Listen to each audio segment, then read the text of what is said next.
तुम्हाला फक्त विनंती, आपल्या जातीच्या लेकरासाठी एक दिवस सगळ्यांनी कामं सोडून 25 जानेवारीला अंतरवालीला या. सरकारला गुडघ्यावर टेकायची ताकद फक्त मराठ्यात. एवढ्या वेळेस 25 जानेवारीला प्रचंड ताकद लावा. आणि मला तुमच्या नांदेड जिल्ह्याच्या ताकदीचा अंदाज आलाय, कारण काल सगळं शक्यतो दौरे रद्द करण्याची वेळ आली होती. रात्री 2 वाजेपर्यंत कोणाला माहित नव्हतं मी येणार आहे का नाही नांदेड. पण ज्यावेळेस पाठा 4 वाजता सांगितलं का मी येणार आहे, त्यामुळे आम्ही इकडं निघालो. आणि तुम्ही तेवढ्या वेळात एवढी ताकद दाखवली म्हणून नांदेडची ताकद राज्याला पण आणि आम्हाला पण कळून चुकली. कारण बीडकडे काल लक्ष देणं गरजेचं होतं म्हणून आम्ही काल थांबलो होतो. कारण बीडच्या संतोष भाईच्या हत्येवरती आणि त्या कुटुंबाला न्याय देण्यासाठी सगळ्यात जास्त आपलं लक्ष तिकडे सध्या. आणि आपण तो लढाई त्यांना पूर्ण न्याय मिळेपर्यंत बंदही करणार नाही. तर त्या कुटुंबाला न्याय देण्याचा शब्द मराठा समाजाने राज्यातल्या त्यांना दिलेला आहे. आपल्याला त्यांना न्याय द्यायचा. तुम्ही एका दिवसात एवढी मोठी बैठकीची तयारी केली. आता फक्त जाता जाता तुम्हाला हात जोडून सांगतो, गाव ना गाव पिंजून काढायची जबाबदारी तुमच्या खांद्यावरती. प्रत्येक गावागावात जाऊन 25 जानेवारीच्या आमरण उपोषणाची तयारी करा. ज्याला बसायचं उपोषणाला त्याला अंतरवालीतच बसा. जबरदस्ती कोणावर नाही. तुम्हाला वाटलं माझ्या समाजासाठी मला योगदान द्यायचंय, मी उपोषणाला बसणार आहे. कारण तुम्ही सुद्धा या सामूहिक आमरण उपोषणाच्या लढ्याचे साक्षीदार होणार आहे.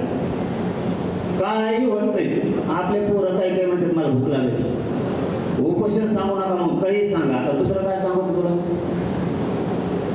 तरी पण आपण जबरदस्ती कोणावर केलेलं नाही, बंधन सुद्धा नाही. ज्यांना कोणाला बसायचंय त्याने अंतरवालीत एका जागेवरती सामूहिक आपल्याला अंतरवालीत उपोषण करायचं. राज्यात कुठेही करायचं नाही. सगळी शक्ती एका जागा. आणि ज्यांना उपोषण करायचं नाही त्यांच्यासाठी दुसरा मार्ग आहे. त्यांनी तिथं येऊन नुसते बसलेली तरी सरकारवर दबाव येणार. मात्र येताना तुमचं साहित्य घेऊन या. गोधड्या गाधड्या पांघराच्या, खायचं प्यायचं सरपण. मुंबईला गेलं तसं येताना सगळंच गबाळ घेऊन यायचं. आरक्षण मिळूस तर अंतरवालीतून उठायचंच नाही. एवढ्या वेळेस आपल्याला प्रचंड ताकद आणि जोर या आंदोलनावर लावायचा. तुम्ही उपोषणाला बसले तरी चांगलं, नसता तिथे येऊन बसले तरी चांगलं. आणि तिसरा मार्ग, एक दिवस मात्र सगळे. मग तुम्ही आशीर्वादाने आम्हाला पाठबळ पाठिंबा देऊन जरी वापस आले तरी चालतंय. पण 25 जानेवारी मात्र मराठी गैरहजर राहू नका, ही मात्र तुम्हाला विनंती. पाठबळ आणि आशीर्वाद कायमस्वरूपी राज्याचा आहेच आणि राहणार पण. त्याबद्दल काय दुमत नाही. फक्त 25 तारखेला मात्र जानेवारीचं ताकद लावा. कामाला मात्र आत्तापासून लागला. आणि तुमच्या खांद्यावर पुऱ्या जिल्ह्याची जबाबदारी आहे. अख्खा जिल्हा पिंजून काढायचा, गाव ना गाव बैठका घ्यायच्यात आणि अंतरवाली नेण्याची तयारी करायची. आता पुढे आणखी माळेगावात जायचंय. आणि आपल्या एका बांधवांना आत्महत्या केलेली मध्ये 1 किलोमीटर गावावरती मध्ये, त्यांनाही भेट द्यायची. त्यामुळं जास्तीचा वेळ यावेळेस नाही. परंतु अंतरवालीला मात्र हात जोडून सांगतो, एकही माता मावल्याने जानेवारीच्या आमरण उपोषणाची तयारी प्रचंड मोठी करायची. शक्यतो आपल्याला हा शेवटचा हातोडा मारायचा. 1.5 ते 2 वर्षापासून हे आंदोलन सुरू आहे. मराठ्यांच्या आरक्षणाचा विषय आता कायमचा मार्गी निघाला पाहिजे, यासाठी ताकदीनं सगळ्यांनी अंतरावले. एकाही मराठ्यानं 25 जानेवारीला घरी राहू नका.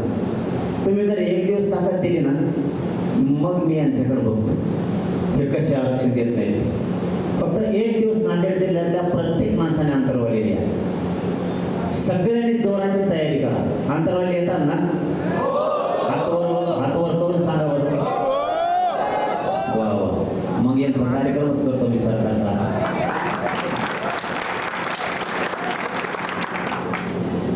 फक्त पुन्हा एकदा सांगतो, कोणी कोणाची वाट बघू नका. प्रत्येकानं आपलं गाव जमा करायचं आणि गावात बैठक घ्यायची आणि पूर्ण गावाला माता मावल्यासह सांगायचं, सगळं गाव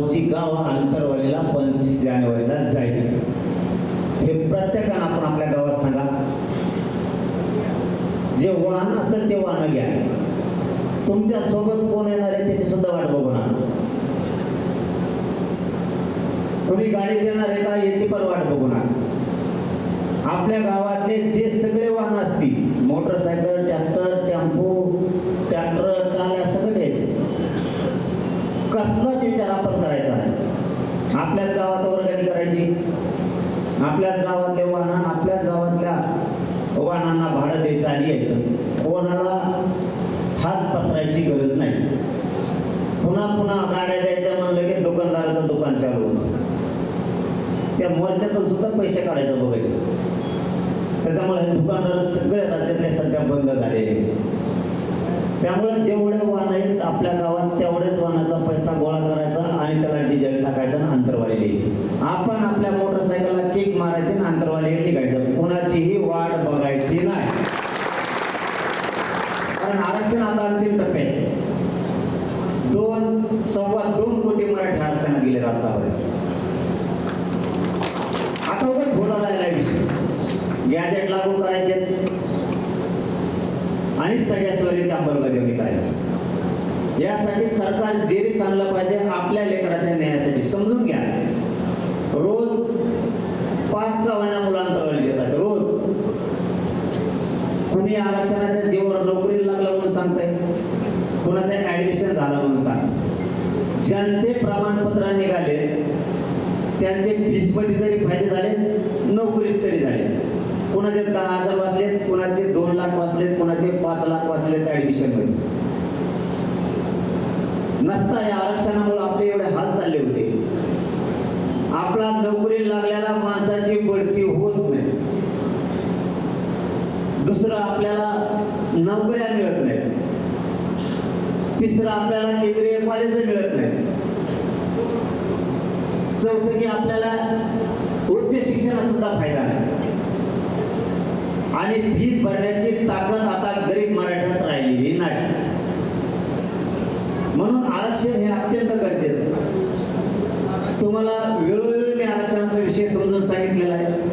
त्यामुळं घराघरातल्या मराठ्यांच्या आरक्षण हा विषय आता पाठ झाला आहे. आणि सरकारचा सुद्धा.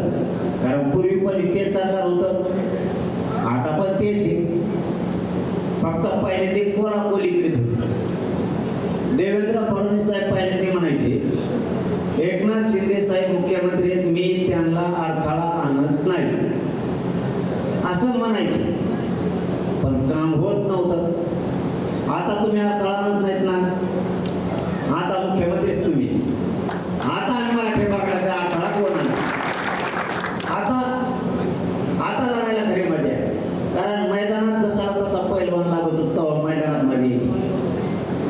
आता मराठ्यांना किती येण्यात काढतात, मराठ्यांचे किती फसवणूक करतात, मराठ्यांविषयी किती आकस आहे का नाही, मराठ्यांविषयी त्यांना द्वेष आहे का नाही, आता या 25 जानेवारीच्या लढाईत कळणार. त्यांना जर मराठ्यांचा द्वेष नसेल, त्यांना जर मराठ्यांचे लेकरं मोठे वाटत असतील तर 25 जानेवारीला मराठ्यांच्या आरक्षणाचा प्रश्न ते तातडीला मार्गी काढतील. आणि जर त्यांच्या मनात द्वेष आणि आकाश मराठ्यांविषयी असला तर ते काढणार नाही. आपण मात्र मग त्यांना राज्यात सुद्धा फिरून देणार नाही. हे सरकार राज्याने सांगणार. वेळच नव्हता. आणि तुम्हालाही सांगतो, 25 जानेवारीला उपोषण असल्यामुळं आपण दौरे पण न करण्याचं ठरवलं.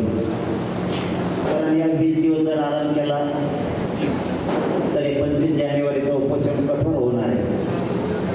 त्यामुळं आरामाची सुद्धा गरज होती.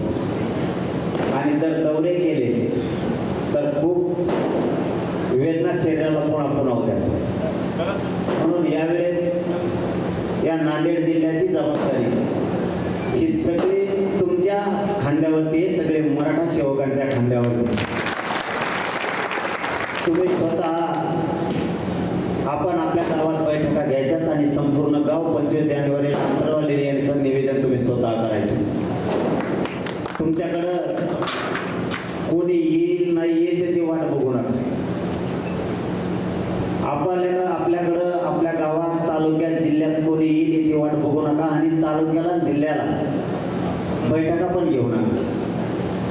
प्रत्येकानं गावखेड्यात जाऊन बैठका घ्या. आपलं गाव आणि आपल्याच गावात आपल्याच माणसानं बैठका घ्यायच्यात आणि आंतरवालीला यायची तयारी करायची. 25 जानेवारीला लोहा तालुक्यासह नांदेड जिल्ह्यातला एकही मराठ्याचा माणूस माता मावल्यासह घरी नाही राहायला पाहिजे. एवढी तुम्ही आजपासून आता तयारीला लागा. त्याबरोबर पुन्हा आपल्या नांदेड जिल्ह्याच्या वतीनं सुद्धा एखाद्या मोर्चाचं आयोजन करा. संतोष भैयांचा हत्याच्याबद्दल पूर्ण राज्यभर आता जिल्ह्यात मोर्चा काढायला सुरुवात झाली. त्या मोर्चाला सुद्धा कोणाची वाट बघू नका. आपल्या जिल्ह्यातले आपलेच लोक आपल्या भावाच्या बांधवाच्या न्यायासाठी एकत्र या आणि मोर्चाला सुरुवात करा. आणि नांदेड जिल्हा हा सगळ्यात कधी पण पुढं असतो. त्यांनी मोर्चा घेतला तरी पण तो मोठा होतो, सभा घेतली तरी मोठी होती, हे मी स्वतः बघितलं आहे. त्यामुळे संतोष भैया देशमुखांच्या न्यायासाठी सुद्धा तुम्ही नांदेड जिल्ह्यातल्या जनतेच्या वतीनं मोर्चा एखादा घ्या, ही माझी तुम्हाला नम्रपणे विनंती. कारण 8-8 दिवस लागते कुठली बैठक जर घ्यायची म्हणलं तर. आणि तुम्हाला काल कळवलं आणि आज तुम्ही लोहानगरचे सगळे बांधव एकत्र आलात, त्याबद्दल तुमचं मनापासून कौतुक करतो की तुम्ही आणखीन एक घेऊ. बऱ्याच दिवसापासून सगळ्यांचं म्हणणं होतं की लोहानगरीत एक बैठक घेऊ, पण वेळच कळत नव्हती. मग आता येता येता आपण ही बैठक करू असं सांगितलं आणि आपण केली. तुमच्या काही बांधवांचं म्हणणं होतं, काय वाजता